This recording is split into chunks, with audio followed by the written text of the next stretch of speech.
আকাশে তখন ঘন অন্ধকার, প্ল্যাটফর্মে কোনো মানুষ নেই, শুধু এক অদ্ভুত নিস্তব্ধতা। ঘড়িতে তখন রাত 11:55। ট্রেনটি প্ল্যাটফর্মে এসে থামল। কয়েকজন যাত্রী ট্রেনটিতে উঠল। তাদের মধ্যে ছিল 5 জন বন্ধু: রায়া, দেব, অনন্যা, সুমন এবং প্রিয়া। তারা সবাই ছুটিতে ঘুরতে যাচ্ছিল, কিন্তু তারা কি জানত এই ট্রেনটি তাদের জীবনের শেষ যাত্রা হতে চলেছে?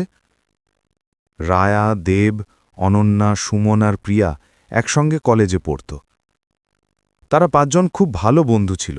তাদের কলেজ শেষ হবার পর তারা সবাই মিলে ঠিক করল তারা ছুটি কাটাতে পাহাড়ি এলাকায় যাবে।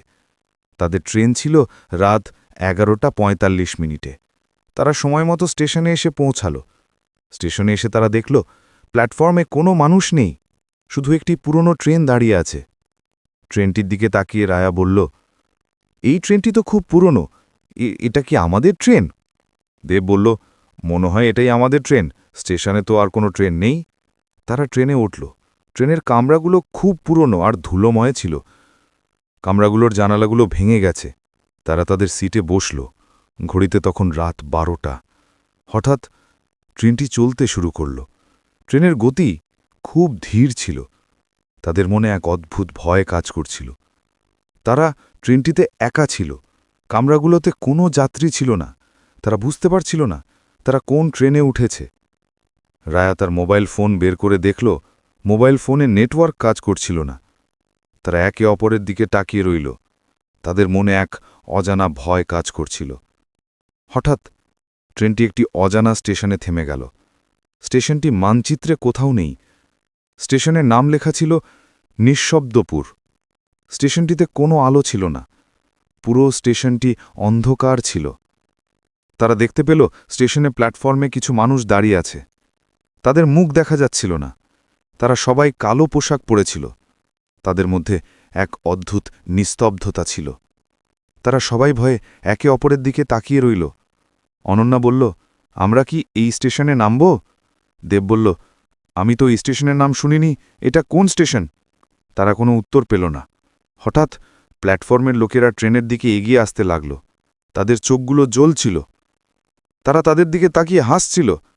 তাদের হাসি শুনে তাদের বুক কেঁপে উঠল। তারা ভয়ে চিৎকার করে উঠল। তারা জানালার কাঁচ বন্ধ করে দিল। প্ল্যাটফর্মের লোকেরা জানালার কাছে এসে তাদের দিকে তাকিয়ে হাসতে লাগল। তাদের হাসি শুনে তাদের মনে হলো যেন তারা পাগল হয়ে যাচ্ছে। তারা বুঝতে পারল তারা বিপদে পড়েছে। ট্রেনটি আবার চলতে শুরু করল। এবার ট্রেনের গতি খুব দ্রুত ছিল। তারা বুঝতে পারছিল না তারা কোন দিকে যাচ্ছে। হঠাৎ ট্রেনের ভেতর থেকে একটা কান্নার আওয়াজ শুনতে পেল। আওয়াজটি খুব ক্ষীণ ছিল, কিন্তু তারা স্পষ্ট শুনতে পেল। তারা একে অপরের দিকে তাকিয়ে রইল। তাদের মনে এক অজানা ভয় কাজ করছিল। তারা কান্নার উৎস খুঁজতে গিয়ে দেখতে পেল ট্রেনের শেষ কামরা থেকে কান্নার আওয়াজ আসছে। তারা শেষ কামরাটির দিকে এগিয়ে গেল। শেষ কামরাটির দরজা বন্ধ ছিল। তারা দরজা খোলার চেষ্টা করল, কিন্তু দরজা খুলল না। তারা দরজার কাছে দাঁড়িয়ে কান্নার আওয়াজ শুনতে পেল। হঠাৎ ট্রেনের ভেতর থেকে একটা কণ্ঠস্বর ভেসে এলো। কণ্ঠস্বরটি খুব শান্ত ছিল, কিন্তু খুব ভয়ঙ্কর ছিল। কণ্ঠস্বরটি বলল, তোমরা ভুল ট্রেনে উঠেছ। এই ট্রেনটি তোমাদের শেষ যাত্রা। তারা ভয়ে কেঁপে উঠল। তারা বুঝতে পারল তারা একটি ভৌতিক ট্রেনে উঠেছে। তারা ভয়ে কামরার কোণে বসে রইল। হঠাৎ তারা দেখতে পেল ট্রেনের মেঝেতে একটি রক্তের দাগ। তারা রক্ত দেখে ভয়ে চিৎকার করে উঠল। তারা কোনো মতে রাতটা কাটানোর চেষ্টা করল। তারা সবাই মিলে এক কোণে বসে রইল। হঠাৎ তারা দেখতে পেল ট্রেনের ভেতর থেকে কিছু ছায়া বেরিয়ে আসছে। ছায়াগুলো তাদের দিকে তাকিয়ে হাসছিল।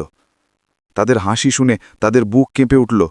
ছায়াগুলো তাদের কাছে এসে তাদের দিকে তাকিয়ে বলল, তোমরা ভুল ট্রেনে উঠেছ। এই ট্রেনটি তোমাদের শেষ যাত্রা। তারা ভয়ে চিৎকার করে উঠল।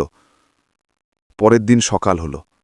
তারা যখন চোখ খুলল তখন দেখতে পেল তারা একটি কবরস্থানে বসে আছে। তাদের চারপাশে পুরনো কবর। তাদের হাতে কোনো মোবাইল ফোন নেই। তারা বুঝতে পারল তারা একটি দুঃস্বপ্ন দেখছিল। তারা কবরস্থান থেকে বেরিয়ে এলো। তারা যখন স্টেশনে পৌঁছালো তখন দেখতে পেল স্টেশনে তাদের ট্রেনটি দাঁড়িয়ে আছে। তারা স্টেশনের কাছে গিয়ে দেখতে পেল তাদের ট্রেনটি একটি পুরনো পরিত্যক্ত ট্রেন। ট্রেনের ভেতরে কোনো যাত্রী নেই। তারা ভয়ে স্টেশনের দিকে ফিরে তাকালো না। তারা বুঝতে পারল তারা একটি ভৌতিক ট্রেনে উঠেছিল। সেই ট্রেনটি তাদের জীবনের শেষ যাত্রা। এভাবেই শেষ হলো তাদের জীবনের গল্প। তারা আর কখনো ট্রেনে ভ্রমণ করার সাহস পায়নি। তাদের মনে সেই রাতটির কথা চিরকাল থেকে গেল। বন্ধুরা, যদি এই গল্পটি আপনাদের ভালো লেগে থাকে তাহলে অবশ্যই আমাদের চ্যানেলটি সাবস্ক্রাইব করবেন। আমরা নিয়মিত এই ধরনের ভৌতিক ও রহস্যময় গল্প আপনাদের জন্য নিয়ে আসি। আপনাদের ভালোবাসা ও সমর্থন আমাদের নতুন গল্প বানাতে উৎসাহিত করবে।